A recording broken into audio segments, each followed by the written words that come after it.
Hola chicos, qué bueno que están aquí conmigo. Hoy vamos a continuar con las historias de hombres y mujeres de la Biblia.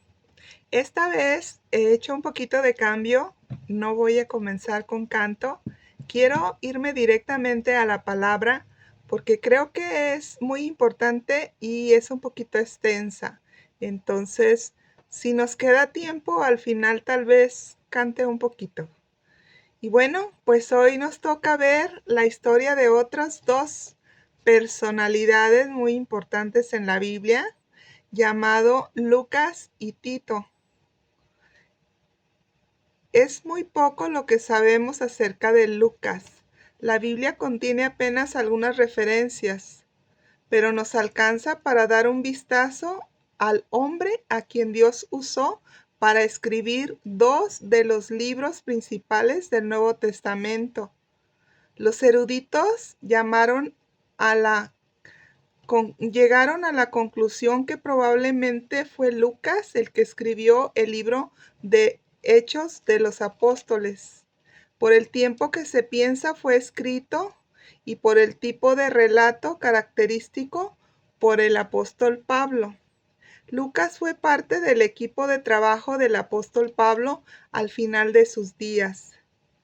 Lucas fue probablemente un médico griego que viajó en varias ocasiones con Pablo, según lo relata la carta a los Colosenses, capítulo 4, versículo 14, que dice que el apóstol Pablo textualmente le saluda Lucas, el médico amado.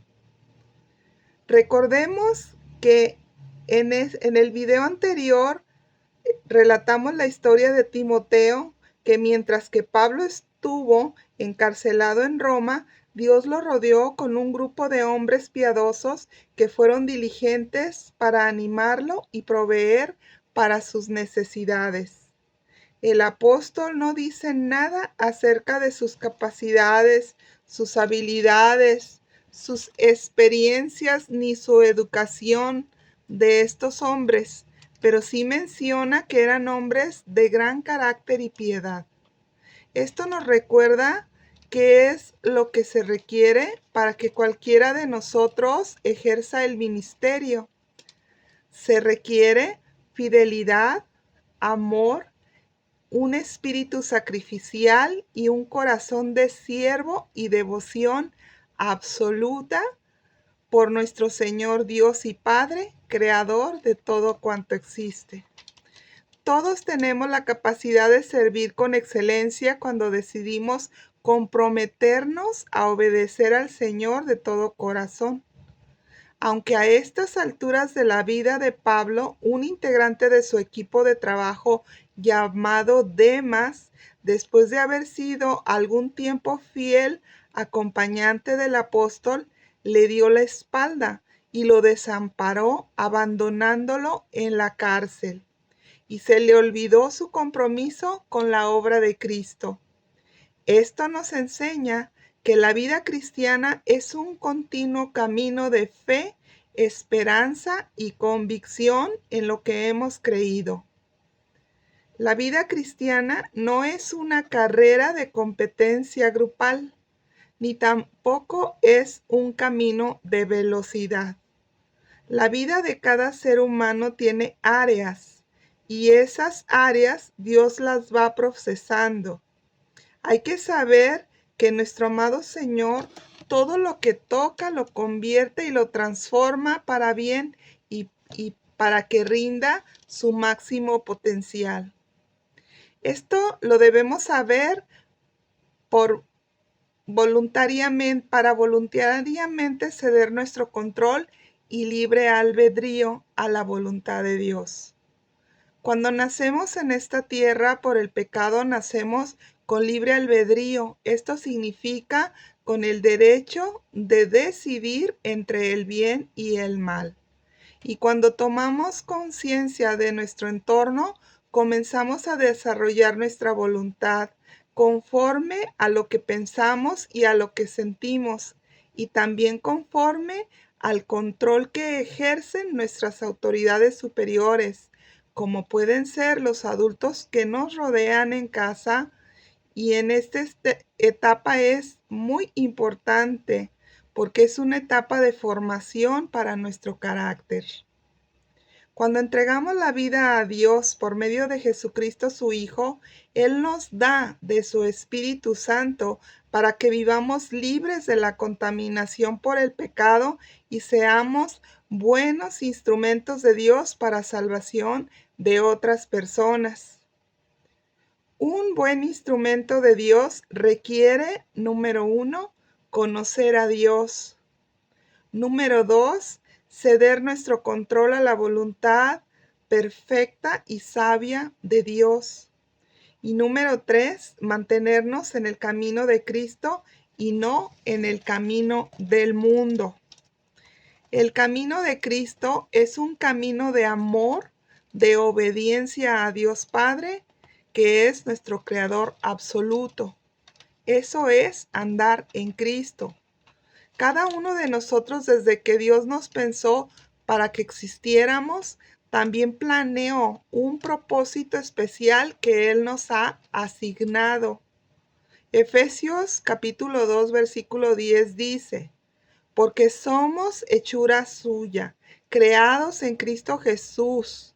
Esto significa que al entregar nuestra vida a Jesús, dentro de Jesús, vamos a vivir, porque Él es Dios, y por medio de su Espíritu Santo naceremos de nuevo como seres espirituales, con la finalidad de llegar a ser como Cristo Jesús, nuestro Redentor.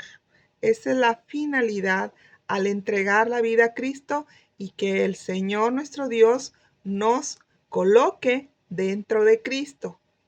Estamos siendo formados dentro de Jesús en la forma de Dios para ser a su imagen, conforme a su semejanza, para buenas obras, las cuales Dios preparó de antemano para que anduviéramos en ellas. Como podemos ver, el Señor nuestro Dios tiene absolutamente todo el plan para nuestra vida. Con esta verdad entendemos que ahora somos de Dios, que somos sus hijos y estamos dentro de Él para ser transformados a la misma imagen de Jesucristo, que fue Dios y hombre verdadero. La palabra imagen en el griego significa carácter. A eso se refiere cuando dice la Biblia que Dios quiere hacernos a la imagen de Cristo, es decir, al carácter de Cristo, que seamos como Él, con ese mismo carácter. Dios nos pone dentro de Cristo por medio de su Espíritu Santo para que lleguemos a tener el carácter de Cristo.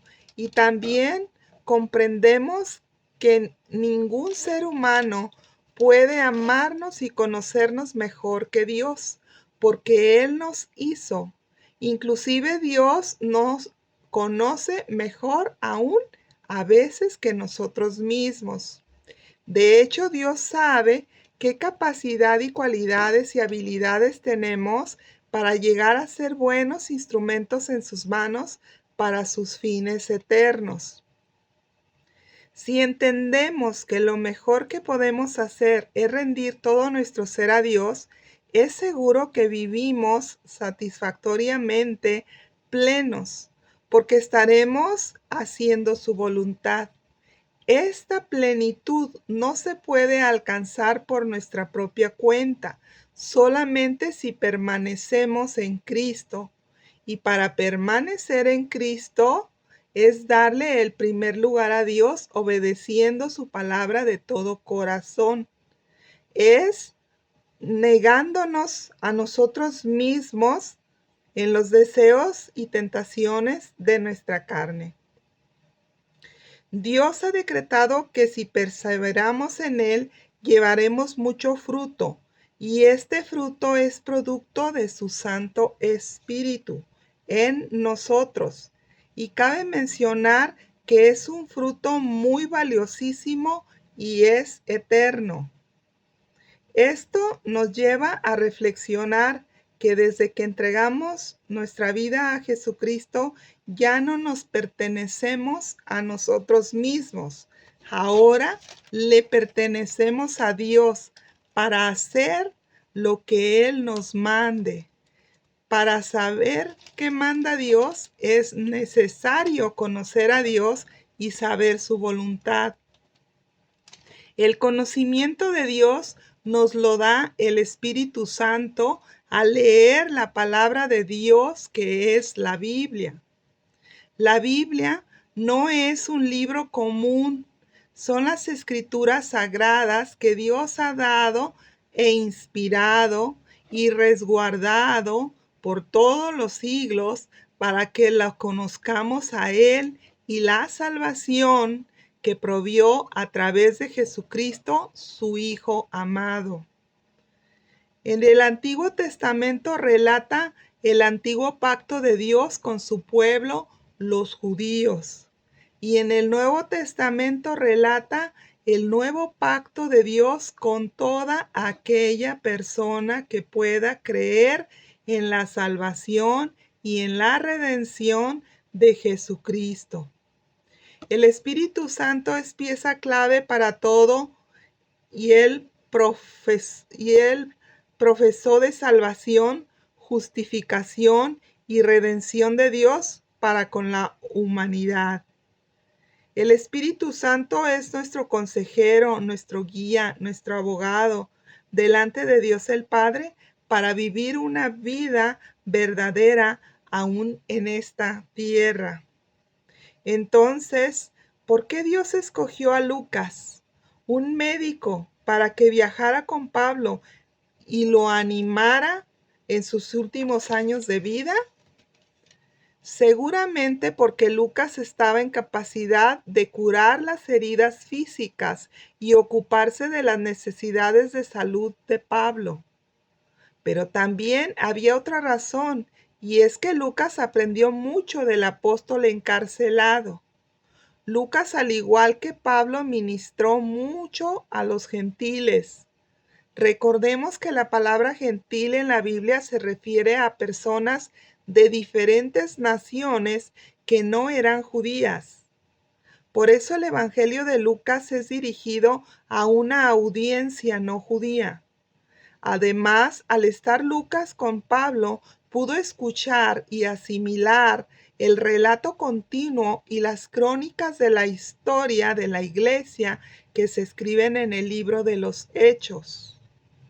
En la carta a Filipenses, en el verso 24, se nos corrobora, en la carta a Filemón, en el verso 24 se nos corrobora quiénes formaban el equipo de trabajo de el ministerio de Pablo para difundir el Evangelio de Cristo. Estos hombres eran Marcos, Demas, Aristarco y Lucas. Y el más pequeño, Timoteo y Tito, que ya vemos más adelante como pastores de la iglesia levantados por el apóstol Pablo. El Evangelio de Lucas nos enseña que damos gozo a los demás en Cristo Jesús cuando actuamos en obediencia a Dios y confortamos el corazón de las personas cuando el amor de Jesús brilla a través de nosotros y tomamos buenas decisiones piadosas. Viendo nuestro progreso en la fe, no solo deleita a quienes nos enseñan, sino también anima a otros creyentes para que de igual manera puedan obedecer al Señor en plena confianza y fe. Según la tradición cristiana, Lucas fue un oriundo de Antioquía y murió sin haberse casado ni haber tenido hijos a la edad de 84 años. El Evangelio de Lucas recalca que Jesús vino para toda la humanidad, no solo para los judíos. Muestra también a la humanidad perfecta de Jesús siendo Dios y hecho hombre, con toda su divinidad y perfección, y acentúa con profunda preocupación los rostros de dolor de las mujeres, los niños, los pobres, los enfermos y los desechados de su tiempo. Lucas nos enseña el amor sacrificial por el trabajo de la obra del Evangelio, sin hacer caso a sus propias necesidades y sin considerar la persecución que se identificaba en su alrededor. Para lograrlo, él tuvo que morir a sí mismo y vivir solo para el Señor, a quien llegó a amar más y más como resultado de sus minuciosas investigaciones y entrevistas con el apóstol Pablo, con respeto y con el plan de vida divino de nuestro amado Señor Jesucristo. Y bueno, ahora vamos a ver otro colaborador del apóstol Pablo. Este se llamaba Tito. Tito era un joven pastor que enfrentaba la tarea nada envidiable de poner en orden la iglesia en Creta. Esta iglesia en esta isla no solo estaba en desorganización, sino también bajo una fuerte influencia de la inmoralidad, que es una característica de la cultura cretense en aquella época. En los días que siguieron a la conversión de Tito, un amor profundo y un respeto mutuo ejercieron entre él y el apóstol Pablo, formando un vínculo que perduró toda su vida. Tan fuerte fue su conexión entre Pablo y Tito como al mencionar que Tito era como un verdadero hijo en la fe común entre ellos. Pablo vio en este nuevo creyente una cualidad inusual y refrescante. Era una persona honesta y digna de confianza, que no era ninguna sorpresa que Pablo describiera a Tito como su compañero y colaborador en 2 de Corintios 8:23. Y vemos la soberanía de Dios y el libre albedrío del hombre operando uno con otro para alcanzar con el Evangelio a toda criatura. El Señor puso una carga en el corazón de Tito, quien a su vez respondió a Dios en obediencia, actuando gustosamente de conformidad con esa carga por voluntad propia. Y en consecuencia de esa obediencia de Tito, él viajó con el apóstol Pablo a lugares como a Corintio, Antioquía y Jerusalén.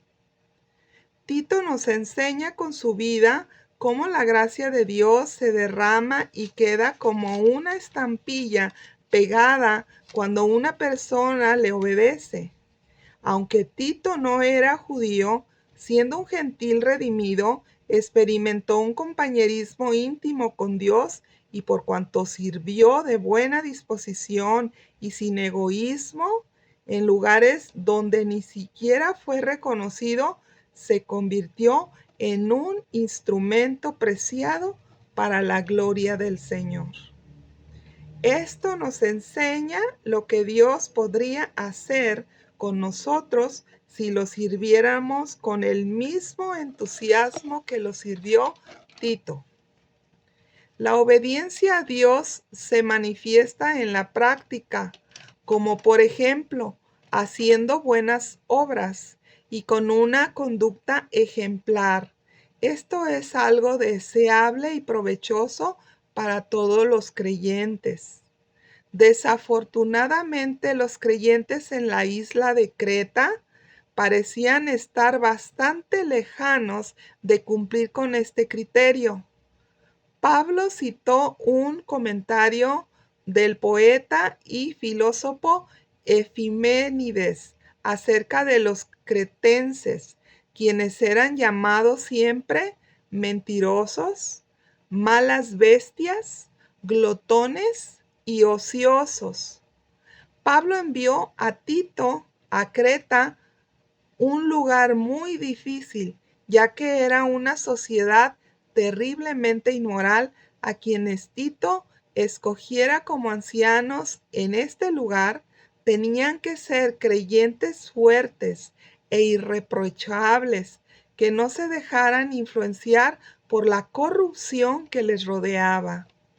De igual modo, ahora que vivimos en esta sociedad que se aleja cada vez más de Dios, debemos de permanecer firmes y llevar vidas piadosas para que las demás personas vean a Cristo viviendo a través de nosotros, de nuestras vidas, por ser salvados por Él. La Biblia dice que la gracia de Dios se ha manifestado para salvación a todos los hombres, enseñándonos que renunciando a la impiedad y a los deseos mundanos podamos vivir en este siglo sobria, justa y piadosamente. Pablo le aconsejó a Tito que nombrara a líderes maduros, es decir, ancianos de carácter espiritual aprobados, conforme a la naturaleza del carácter de Jesucristo, nuestro Señor. Esto con la finalidad para que supervisaran la obra de la iglesia y así Tito pudiera salir sin problemas a acompañarlo a la ciudad de Nicópolis. Tito era un hombre que retenía la palabra de Dios, poniéndola por obra. Por eso Pablo vio que él podía exhortar con sana enseñanza y convencer a los que contradicen la doctrina de Cristo. Para ser redentor de la palabra de Dios, para ser retenedor de la palabra de Dios se necesita mantenerse firme, adherido a ella en nuestra forma de vivir. Esto es absolutamente esencial para vivir una vida piadosa, porque la Biblia es como una ancla inmovible en toda situación. Hay un pensamiento antiguo de muchos creyentes que dice que mientras más viejas, sucias y usadas estén las páginas de su Biblia, más limpio estará su corazón, porque la palabra de Dios es viva y es eficaz. Se dice que la escritura de la Biblia es sagrada porque Dios la inspiró y la trajo a la existencia para que su Santo Espíritu la incorporara como un mensaje de vida a nuestro corazón, espiritualmente hablando. Por eso se dice que la palabra de Dios, que es la Biblia, está viva, porque al leerla y vivirla nos llena de vitalidad a nuestro espíritu, porque cuando la leemos y estudiamos, estamos siendo transformados y pasados y traspasados a la sabiduría y el amor de Dios a través del Espíritu Santo a nuestro espíritu. Es por eso que cuando nos hablan y enseñan la Biblia, es como si la persona conociera toda nuestra vida. Y también la Biblia posee el poder divino para transformar nuestras vidas y mantenernos fielmente anclados en Dios, aunque las circunstancias malas de la vida arremetan a veces con más fuerza contra nosotros. Ningún otro libro en la historia de la humanidad tiene la inspiración divina de Dios, ni la verdad absoluta de la creación, ni el poder de la palabra de Dios escrita en los diferentes idiomas y dialectos de esta tierra. A la Biblia Dios la ha preservado a través de los tiempos hasta hoy y sobrevivido catástrofes y guerras, más persecuciones religiosas, porque el enemigo de Dios le ha querido destruir totalmente para que nadie nunca conociera la verdad. Por eso, no debemos de dudar de lo que dice la Biblia, sobre todo acerca del Evangelio de Jesucristo, que es el nuevo pacto dado por Dios para toda aquella persona, no importando la nacionalidad, tan solo que pueda creer en el Evangelio. La Biblia nos enseña a Jesucristo como Dios en forma de Hijo y hoy actualmente también como sacerdote, como sumo sacerdote, porque Él ha pasado por todo y ya ha visto lo que nos espera en la vida eterna. Mientras que otros sacerdotes de otras religiones del mundo que no son cristianas solo pueden hacer conjeturas acerca de cómo será el cielo. Pero Jesús no solo vivió y vino, sino que vino también del cielo, sino que Él junto con su Padre y el Espíritu Santo creó el cielo. Su poder, su sabiduría, su conocimiento, su presencia, su amor por nosotros es perfecto, mientras que otros sacerdotes fueron meramente una sombra de su advenimiento y tenían que cumplir toda la ley para tratar de mantenerse en una relación correcta delante de Dios. Jesús, siendo Dios, es y fue y será perfecto, siempre igual que Dios Padre, y gracias a esa perfección de Dios hecho hombre, es que nos puede hacer aceptables ante Él y cohabitar con Él para toda la eternidad. Él es el ejemplo perfecto para que nosotros al mirar su vida, ministerio y milagros, podamos conocer a Dios y tener una relación cercana con Dios Padre como la tuvieron Adán y Eva antes del pecado. Mediante el Espíritu Santo las Escrituras se transforman, equipándonos en la sana doctrina para poder enseñar a otros y protegernos de quienes se oponen a Dios y al Evangelio de Jesucristo. De hecho, Jesús eso es lo que nos pidió antes de irse al cielo. Pidió que testificáramos a todo el mundo del Evangelio de cómo a nosotros nos había salvado y enseñáramos todo lo que nos ha enseñado la vida, ministerio y milagros de nuestro Señor Jesucristo.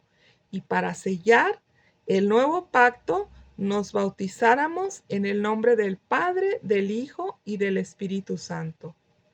Nosotros como creyentes del Evangelio de Jesucristo no nos bautizamos de bebés, porque el bautismo es una demostración pública de la decisión personal que tenemos cuando hemos entregado y rendido nuestra vida a Jesucristo, aceptando su obra en la cruz a cambio de nuestros pecados y que por su gracia entendemos y sabemos que Él murió en nuestro lugar.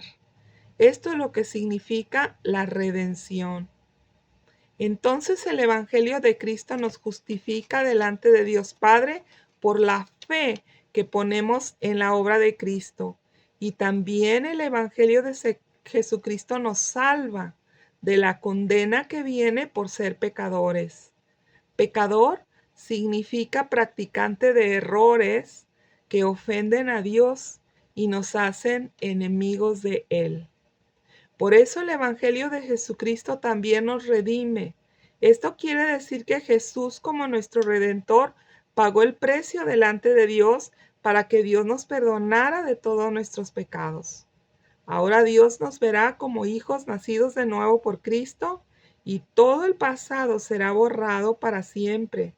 Dice la Biblia que Jesús nos reconcilió con Dios Padre por su sacrificio en la cruz y ahora nos da de su vida para que vivamos con Él eternamente en el cielo. Y por eso Dios ya no recuerda nuestros pecados, sino que esa vestidura de pecado con todo su peso e inmundicia fue arrojada por Él, por Dios, hasta el fondo del mar y para siempre. Eso es lo que dice la Biblia. Ahora Dios nos ve justificados.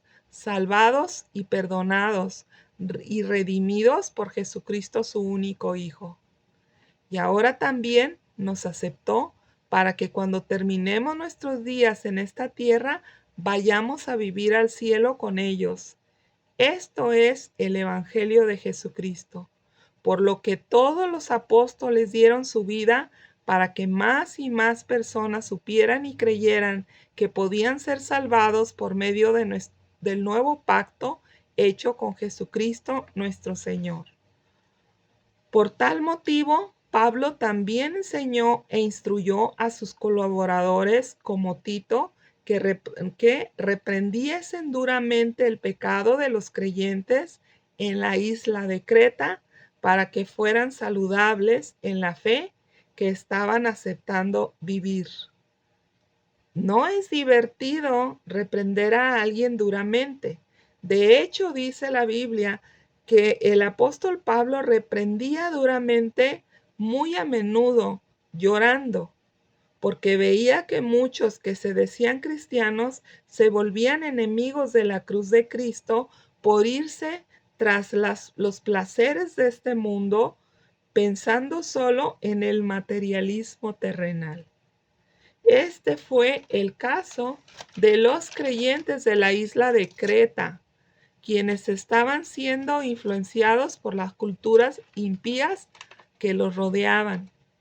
Cuando la disciplina se vuelve necesaria, es el mayor acto de amor que se puede realizar, aunque en el momento de aplicar la disciplina al nuevo creyente no la comprenda.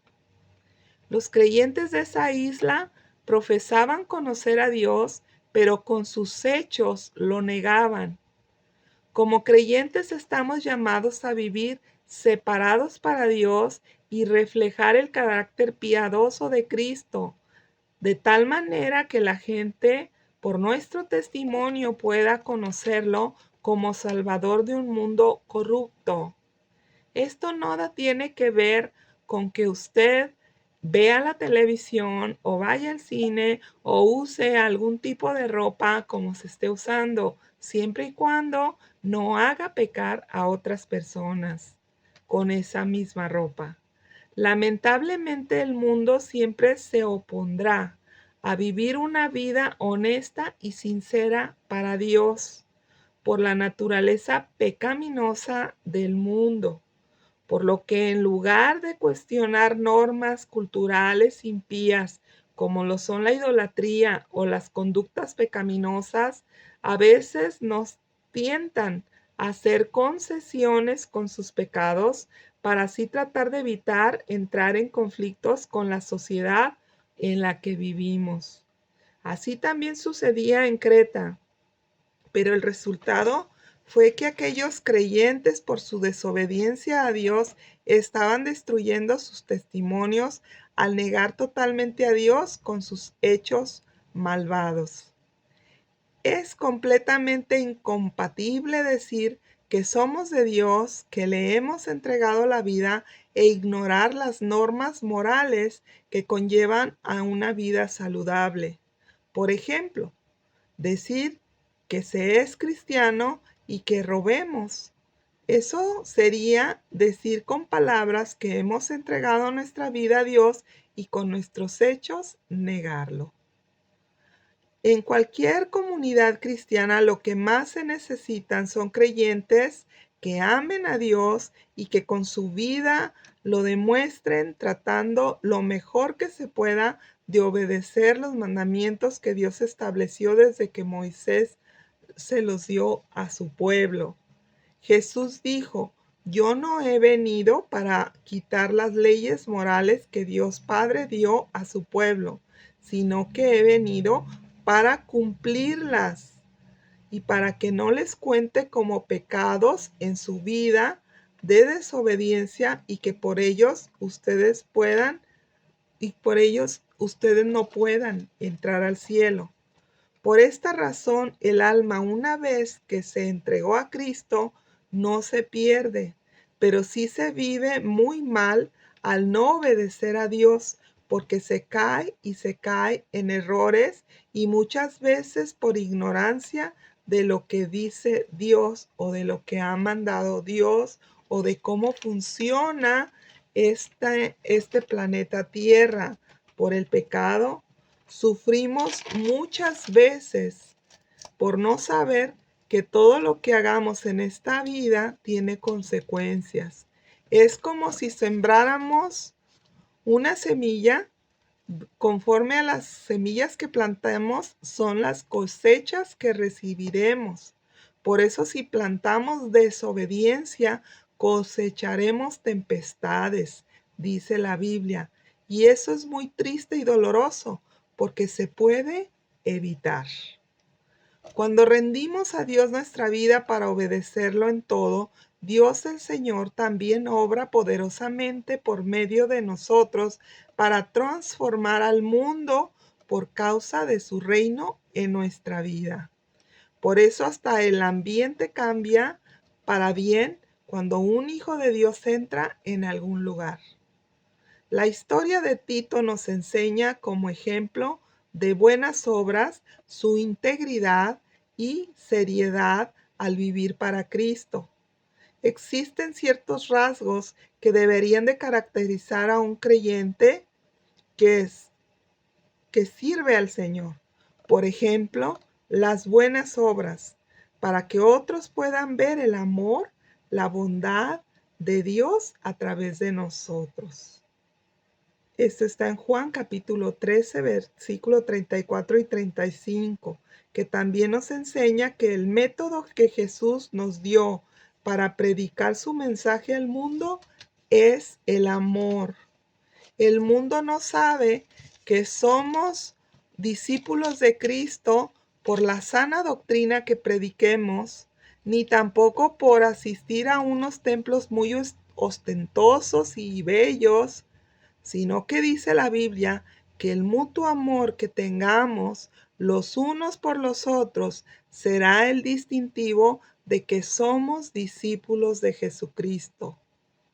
Hay que enseñar la palabra de Dios con pasión y con convicción para que todos aprendan a seguir al verdadero Dios, al único creador de todo el universo, y obedecer a su mandato de nuevo pacto, que es salvación por medio de Jesucristo nuestro Señor. En ningún otro hay salvación, solamente en Jesucristo nuestro Redentor. Oremos. Gracias, Padre, infinitas gracias por tu palabra que nos enseña a vivir la vida a tu manera y no a la nuestra. Gracias por ayudarnos a testificar con nuestra obediencia que tú eres nuestro Dios y que estamos llenos de gratitud por tu salvación y porque vamos de camino al cielo. Porque nuestra vida en este planeta lleno de sufrimiento habrá valido la pena vivirla obedeciéndote, porque al final entraremos en la casa eterna. Muchas gracias por todo, Padre, en el nombre de Jesús. Amén. Y bueno, chicos, no me puedo despedir. Ustedes ya saben que estos videos yo los hago para que más y más personas conozcan a Dios, conozcan el Evangelio de Jesucristo nuestro Redentor y que puedan ser salvados, puedan entregarle la vida a Cristo. Si en este momento a ti te nace en tu corazón el deseo de entregarle la vida a Jesucristo nuestro Salvador, haz por favor esta oración conmigo. Repitan después de mí: Señor Jesús, hoy te acepto como mi único y suficiente Salvador de mi vida y de mi alma. Señor Jesús, perdóname todo lo que te he ofendido de pensamiento, palabra y obra. Lávame y límpiame con tu preciosa sangre. Yo creo que tu obra en la cruz me dejó limpio de toda iniquidad. Por favor, escribe mi nombre en el libro de la vida y séllame con tu Santo Espíritu. Gracias, Padre. Amén. Si usted hizo esta oración, lo felicito. Si tiene una Biblia en casa, comiéncela a leer. Y si le fuera posible, buscar una iglesia cristiana cercana a su domicilio para que pueda ir y puedan enseñarle lo que es la palabra de Dios, toda la palabra de Dios. Y bueno, pues les doy las gracias por su atención y si Dios quiere, les hablaré luego. Estamos por terminar las historias de hombres y mujeres de la Biblia. Solo nos falta, creo, nada más un estudio más de otras 2 personas de la Biblia para terminar esta enseñanza que duró más de un año, ¿verdad? Por lo regular como año y medio. Y yo quiero pedirles de favor que si les ha gustado este video, estas enseñanzas, que por favor las compartan a otras personas o que les avisen que vamos a comenzar de nuevo enseñando hombres y mujeres de la Biblia desde el Génesis hasta el Apocalipsis. Y bueno, sin más por el momento, que tengan una excelente semana y si Dios quiere, les hablo luego. Hasta luego.